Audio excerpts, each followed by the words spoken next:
제9장.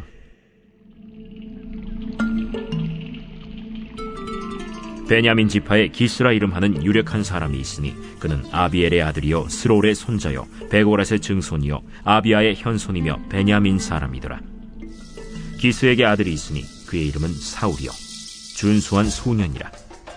이스라엘 자손 중에 그보다 더 준수한 자가 없고 키는 모든 백성보다 어깨 위만큼 더 컸더라. 사울의 아버지 기스가 암나기들을 잃고 그의 아들 사울에게 이르되, 너는 일어나 한 사활을 데리고 가서 암나귀들을 찾으라. 그가 에브라임 산지와 살리사 땅으로 두루 다녀보았으나 찾지 못하고 사알림 땅으로 두루 다녀보았으나 그곳에는 없었고 베냐민 사람의 땅으로 두루 다녀보았으나 찾지 못하니라. 그들이 숲 땅에 이른데 사울이 함께 가던 사환에게 이르되, 돌아가자. 내 아버지께서 암나귀 생각은 고사하고 우리를 위하여 걱정하실까 두려워하노라. 보소서, 이 성읍에 하나님의 사람이 있는데 존경을 받는 사람이라. 그가 말한 것은 반드시 다 응하나니 그리로 가사이다. 그가 혹 우리가 갈 길을 가르쳐줄까 하나이다 하는지라. 사울이 그의 사환에게 이르되, 우리가 가면 그 사람에게 무엇을 드리겠느냐? 우리 주머니에 먹을 것이다 하였으니 하나님의 사람에게 드릴 예물이 없도다. 무엇이 있느냐? 보소서, 내 손에 은 한 세겔의 4분의 1이 있으니 하나님의 사람에게 드려 우리 길을 가르쳐달라 하겠나이다. 옛적 이스라엘의 사람이 하나님께 가서 물으려 하면 말하기를 선견자에게로 가자 하였으니 지금 선지자라 하는 자를 옛적에는 선견자라 일컬었더라. 사울이 그의 사환에게 이르되, 내 말이 옳다. 가자. 그들이 하나님의 사람이 있는 성읍으로 가니라. 그들이 성읍을 향한 비탈길로 올라가다가 물 기르러 나오는 소녀들을 만나 그들에게 묻되, 선견자가 여기 있느냐? 있나이다. 보소서, 그가 당신보다 앞서갔으니 빨리 가소서. 백성이 오늘 산당에서 제사를 드리므로 그가 오늘 성읍에 들어오셨나이다. 당신들이 성읍으로 들어가면 그가 먹으러 산당에 올라가기 전에 곧 만나리이다. 그가 오기 전에는 백성이 먹지 아니하나니 이는 그가 재물을 축사한 후에야 청함을 받은 자가 먹음이니이다. 그러므로 지금 올라가소서. 곧 그를 만나리이다. 그들이 성읍으로 올라가서 그리로 들어갈 때 사무엘이 마침 산당으로 올라가려고 마주 나오더라. 사울이 오기 전날에 여호와께서 사무엘에게 알게 하여 이르시되, 내일 이맘때 내가 베냐민 땅에서 한 사람을 네게로 보내리니 너는 그에게 기름을 부어 내 백성 이스라엘의 지도자로 삼으라. 그가 내 백성을 블레셋 사람들의 손에서 구원하리라. 내 백성의 부르짖음이 내게 상달되었으므로 내가 그들을 돌보았노라. 사무엘이 사울을 볼 때 여호와께서 그에게 이르시되, 보라, 이는 내가 네게 말한 사람이니 이가 내 백성을 다스리리라. 사울이 성문한 사무엘에게 나아가 이르되, 선견자의 집이 어디인지 청하건대 내게 가르치소서. 사무엘이 사울에게 대답하여 이르되, 내가 선견자이니라. 너는 내 앞서 산당으로 올라가라. 너희가 오늘 나와 함께 먹을 것이요 아침에는 내가 너를 보내되 네 마음에 있는 것을 다 내게 말하리라. 사흘 전에 이른 내 암나기들을 염려하지 말라. 찾았느니라. 온 이스라엘이 사모하는 자가 누구냐? 너와 내 아버지의 온 집이 아니냐? 나는 이스라엘 지파의 가장 작은 지파 베냐민 사람이 아니니까. 또 나의 가족은 베냐민 지파 모든 가족 중에 가장 미약하지 아니하니까. 당신이 어찌하여 내게 이같이 말씀하시나이까? 사무엘이 사울과 그의 사환을 인도하여 객실로 들어가서 청한 자 중 상석에 앉게 하였는데 객은 30명가량이었더라. 사무엘이 요리인에게 이르되, 내가 네게 주며 네게 두라고 말한 그 부분을 가져오라. 요리인이 넓적다리와 그것에 붙은 것을 가져다가 사울 앞에 놓는지라. 사무엘이 이르되, 보라, 이는 두었던 것이니 내 앞에 놓고 먹어라. 내가 백성을 청할 때부터 너를 위하여 이것을 두고 이때를 기다리게 하였느니라. 그날에 사울이 사무엘과 함께 먹으니라. 그들이 산당에서 내려 성읍에 들어가서는 사무엘이 사울과 함께 지붕에서 담화하고 그들이 일찍이 일어날새 동틀 때쯤이라. 사무엘이 지붕에서 사울을 불러 이르되 일어나라. 내가 너를 보내리라.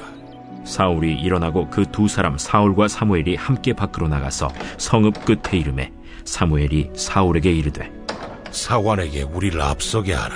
사환이 앞서가므로 또 이르되 너는 이제 잠깐 서 있으라. 내가 하나님의 말씀을 네게 들려주리라 하더라. 오늘까지 담임 목사님과 전임 교역자들은 내년 목회 계획을 위해서 수련회 중입니다. 함께 기도해 주시길 바랍니다. 노사연이라는 가수 잘 아시죠? 그 대표곡이 있는데요. 그 곡이 뭐죠? 만남입니다. 다 아시네요. 만남인데 그 만남의 가사는 이렇습니다. 우리의 만남은 우연이 아니야. 그것은 우리의 바램이었어.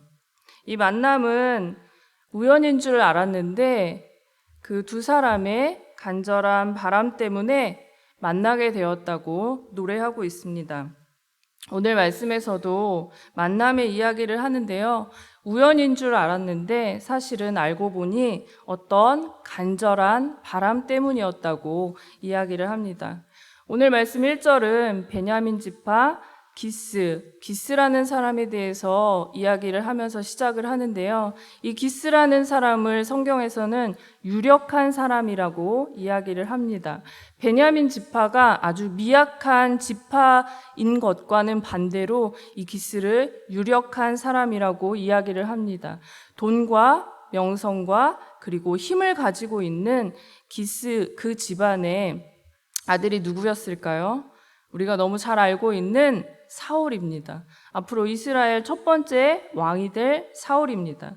그래서 그런지 성경에서는 그 아들 사울 역시 준수한 소년이라고 기록하고 있습니다. 혹시 관상이란 영화를 보셨나요? 저는 보지 않았는데요. 여기에서 나왔던 대사가 너무 유명해서 영화를 보지 않은 저까지 알게 되었는데요. 거기에는 뭐라고 이야기를 하냐면 내가 왕이 될 상인가? 라는 말이 유행이 되었어요. 그런데 오늘 준수한 소년 사울이라고 했던 이 사울이 이 대사에 빗대어 말하면 딱 왕이 될 상인 거죠. 외모로 보나 체격으로 보나 딱 왕이 될 상이었던 것입니다. 이런 기스의 집에 작은 문제가 생겼는데 어떤 문제냐면 암나기가 사라진 거예요. 그래서 아버지 기스는 사울에게 종을 데리고 가서 암나기를 찾아오라고 이야기를 합니다. 무척 순종적인 아들이었던 것 같아요. 그래서 아버지의 말씀을 듣고 이곳 저곳을 따라서 암나기를 찾으러 돌아다닙니다. 그런데 아무리 돌아다녀도 이 암나기는 보이지 않는 거예요. 결국에는 숲이라는 땅에 도착을 하게 되었는데 숲이라는 땅에서 사울은 종에게 이렇게 이야기를 합니다. 우리가 아무리 찾아봐도 암나기를 찾을 수 없으니 괜히 아버지가 우리를 더 걱정할 것이다. 그러니 이제 그만하고 집으로 돌아가자라고 이야기를 하는 거죠. 그러면 보통 종 같으면 어떻게 하겠습니까? 네, 알겠습니다 하고 그 길을 따라갈 텐데 이 종은 좀 달랐습니다. 사울의 말을 듣는 것이 아니라 오히려 사울을 설득하기 시작하는데요. 어떻게 설득하는지 우리 6절을 함께 읽어보도록 하겠습니다. 그가 대답하되 보소서 이 성읍에 하나님의 사람이 있는데 존경을 받는 사람이라. 그가 말한 것은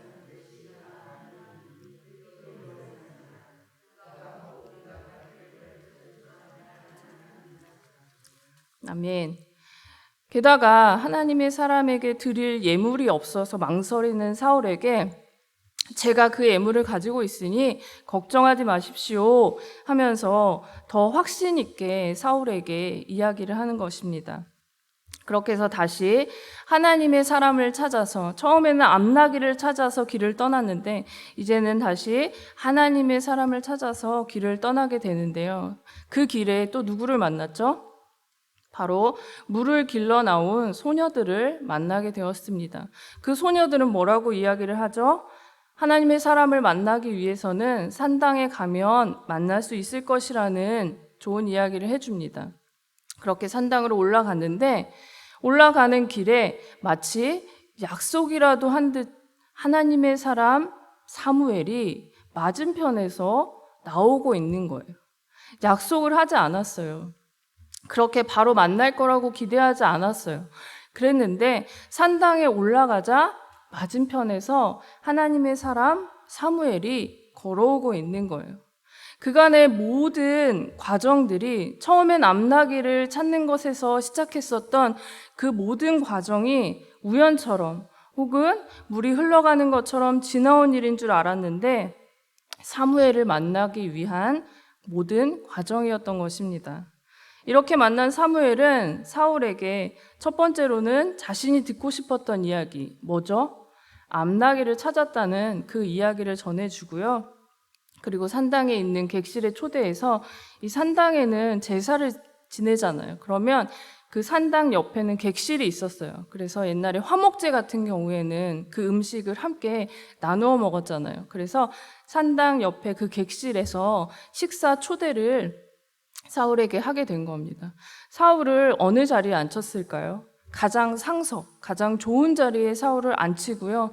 그리고 자신이 미리 준비했었던 넓적다리, 아주 극진한 대접이라는 표현인데요. 그 극진한 대접을 사울에게 하고요. 이번에는 처음에는 암나귀를 찾았다는 사울이 듣고 싶었던 이야기를 했는데 모든 것을 마치고 이제 사울을 배웅하면서는 하나님이 사울에게 들려주고자 하는 이야기를 하게 되는데 그 이야기는 이제 내일 10장에서 들으실 수 있지만 우리는 이미 다 알고 있죠. 어떤 이야기인지. 근데 이 모든 과정을 이끄신 분이 계십니다. 이 모든 과정을 우연인 것 같았는데 물이 흐르는 것 같이 그냥 너무나도 자연스러운 것처럼 보였는데 이 모든 것을 이끌고 계신 분이 있었다는 거예요. 그게 바로 15절에 이렇게 말씀하고 있습니다. 사울이 오기 전날에 여호와께서 사무엘에게 알게 하여 이르시되 아멘. 뭐라고 이야기하죠? 사울이 오기 전날에 이미 하나님께서 사무엘에게 알게 하셨다는 거예요. 그래서 미리 넓적다리를 준비하고 사울을 맞이하러 나가고 그런 일들을 했다는 것을 알 수 있습니다. 바로 사울과 사무엘을 만나게 하신 것이 하나님이 미리 계획하신 일이었음을 15절에서는 알려주고 있습니다. 그렇다면 이제 누가 이 일을 계획했는지를 알았으니 그럼 그 계획을 하신 하나님이 어떤 간절한 바람을 가지고 있는지를 알아봐야 할 텐데요. 우리 오늘 말씀 16절, 17절을 보면 알려주는데요. 우리 함께 16절, 17절 말씀을 읽어보도록 하겠습니다. 내일 이맘때에 내가 베냐민 땅에서 한 사람을 내게로 보내리니 너는 그에게 기름을 부어 내 백성 이스라엘의 지도자로 삼으라. 그가 내 백성을 블레셋 사람들의 손에서 구원하리라. 내 백성의 부르짖음이 내게 상달되었으므로 내가 그들을 돌보았노라 하셨더니 사무엘이 사울을 볼 때에 여호와께서 그에게 이르시되 보라, 이는 내가 내게 말한 사람이니 이가 내 백성을 다스리리라 하시니라. 아멘.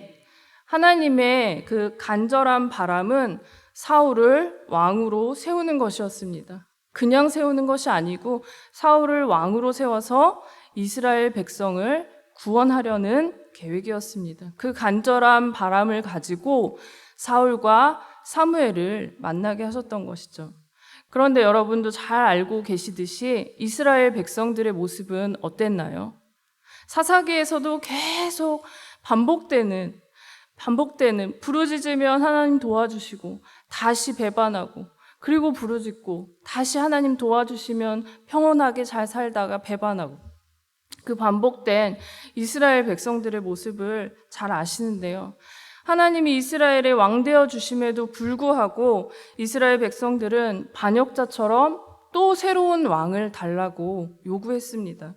이 모든 것을 아시면서도 하나님은 그들의 부르짖음을 들으시는 거죠. 그리고 이렇게 말씀하십니다. 내 백성, 내 백성 이스라엘을 구원하리라. 내 백성 이스라엘을 구원하리라.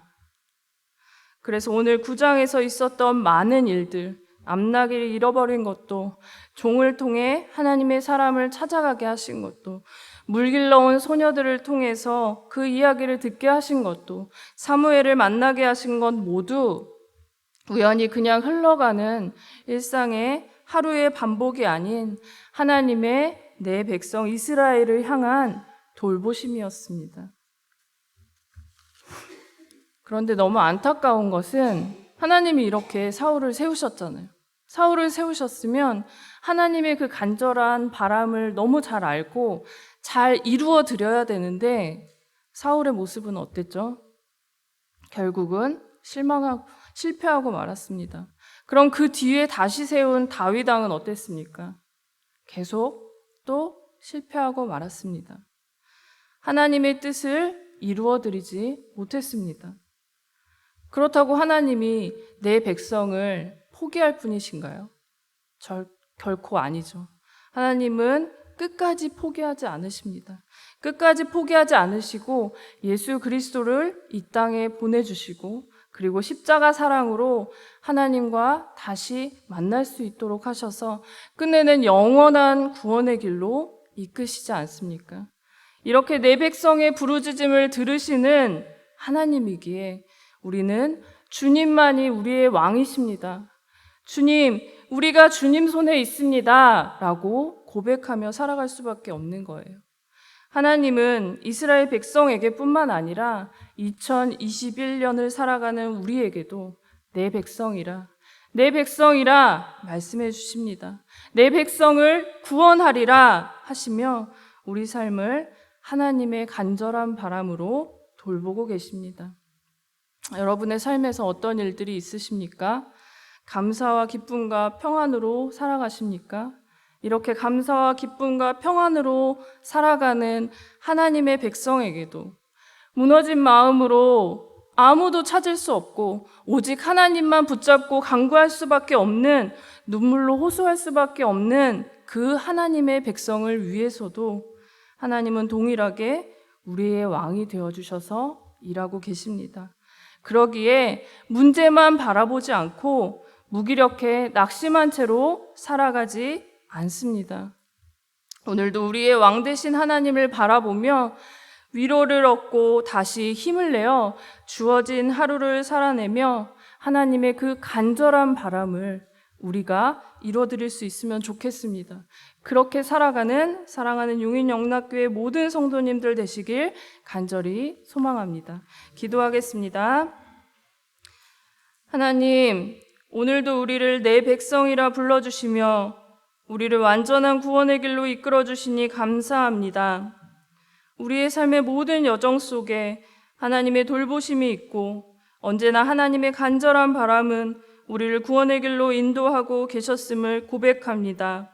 우리 모두가 그 믿음을 가지고 평생을 살아가게 하옵소서. 다른 것들이 우리의 왕 노릇하지 못하게 하시고 오직 주님만이 우리의 왕이심을 고백하며 위로를 얻고 힘을 내어 우리에게 허락하신 삶의 여정을 걸어가게 하옵소서.